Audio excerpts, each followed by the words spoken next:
Hey, what's up everybody? It's Yo from Subispeed. Today I got something really exciting for you guys. I know you guys have been waiting for this for quite a while. Been watching our production on our Naziok thread on our DRL harness. And we've actually released it, so today we're gonna go over the install on it.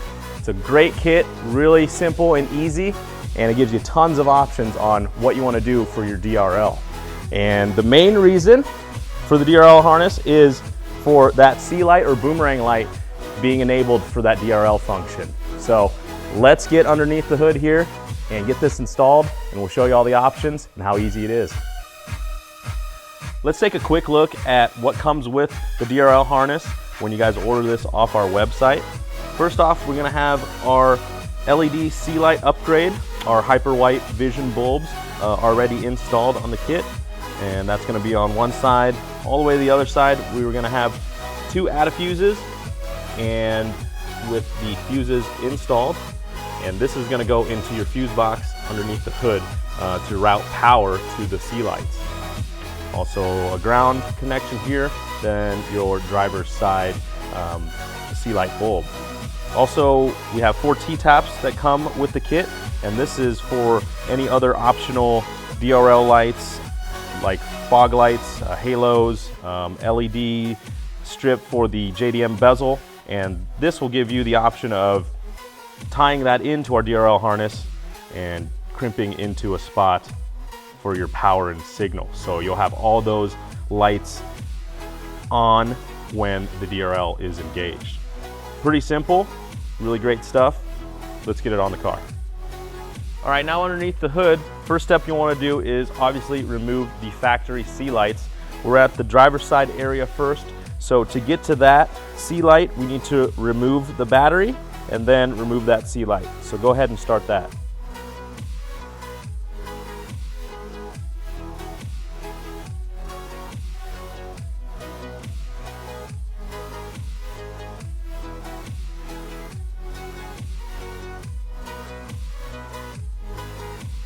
With the battery removed, we can gain access to that C light now very easily. It's going to be located next to your OEM low beam or next to our HP Plus bulb we have here.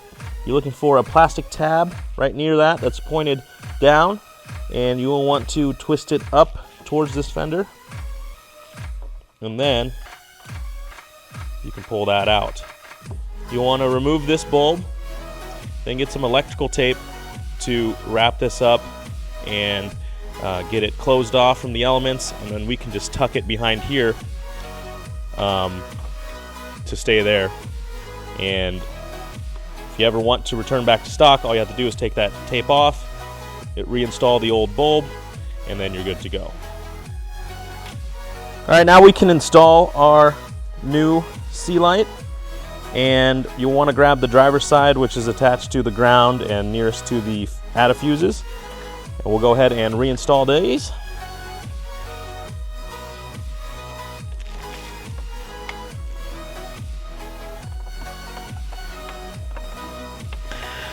Once you find the spot,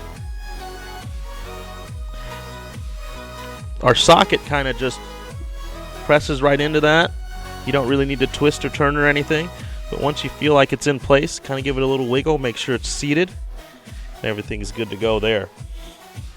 Now we'll need to install the fuses under our fuse box. With the fuse cover off, we're going to go ahead and install these fuses. The 2 spots that you'll need are your high and low relays, which are the 15 and 30 amp that's next to the large 120 amp fuse there. Go ahead and grab the fuse puller, take these out, and now we will add these to our fuse. There we go. Just like that. And then we'll want to put the 30 amp one in the same location. Doesn't matter which one of these fuses you use, just as long as this 30 amp is back in its original place. And the 15 amp fuse is in its original spot as well.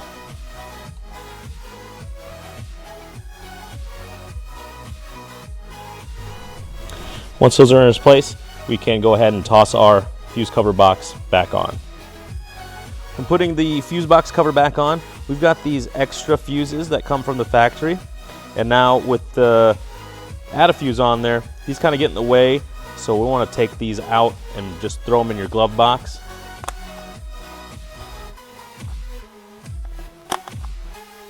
Now we can throw this on there with no issues.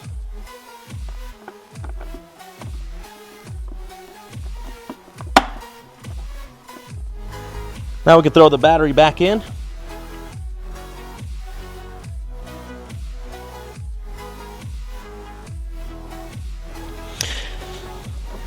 Now we can take the ground wire and we can get that hooked up right on our battery terminal here.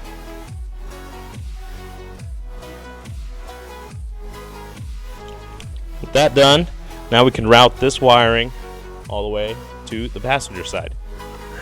Alright, there's a number of ways you guys can probably route this, but this is the way we're going to go. It's pretty clean, just goes right across the top here of the shroud. We're going to go underneath the windshield washer filler neck right here. And we're going to pull it all the way along to get to all that slack that we can get.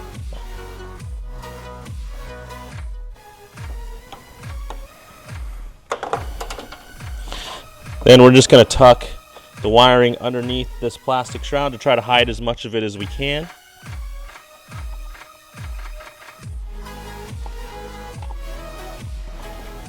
It also keeps the wiring in place too, which is really nice and simple.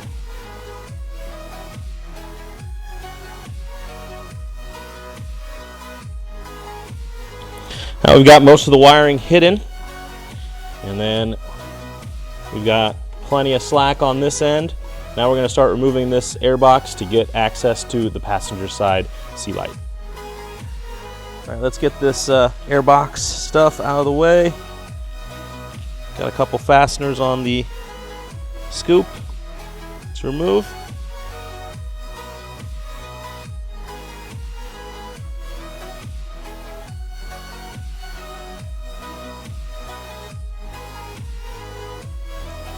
Now with that moved and out of the way, should give you enough room to sneak your hand in and grab that factory sea light. All right, with the air box out of the way, you can see I've got plenty of room to get my skinny arms through. If you guys got bigger arms, need a little more space, all you gotta do is take the 10mm bolt off down here, and you can remove this intake to free up plenty of room. So we're gonna do the same thing as the other side. I'm gonna reach through, go right past your OEM low beam bulb, and search for that tab again. Once you find it, twist it, and you'll be able to pull it out. And again, remove the bulb, electrical tape around that, and you can just let it hang for use if you want to go back to stock. With that out of the way, we can run our new boomerang sea light through.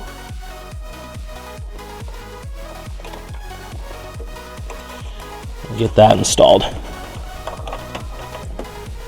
Once you got the bulb in place, give it a wiggle again.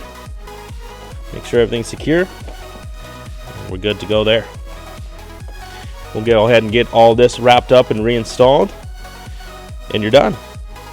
With our DRL harness installed, there's still one more step left to get rid of those factory DRL high beam bulbs. Now, we can either run with them or without them.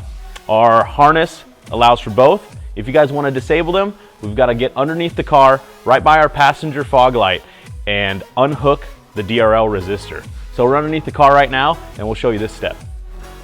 So here's what you're going to be looking at once you remove your panel, get in that passenger fog light area. You've got the horn here. Right behind that horn is going to be the connector for the DRL resistor. That's right above it. All you have to do to disable those factory DRL bulbs, unplug this connector right there, just like that. And then that'll disable those. If you want to run them along with our DRL sea lights, then obviously we just leave this plugged in. A lot of guys are gonna not want to run this, so that's your option there.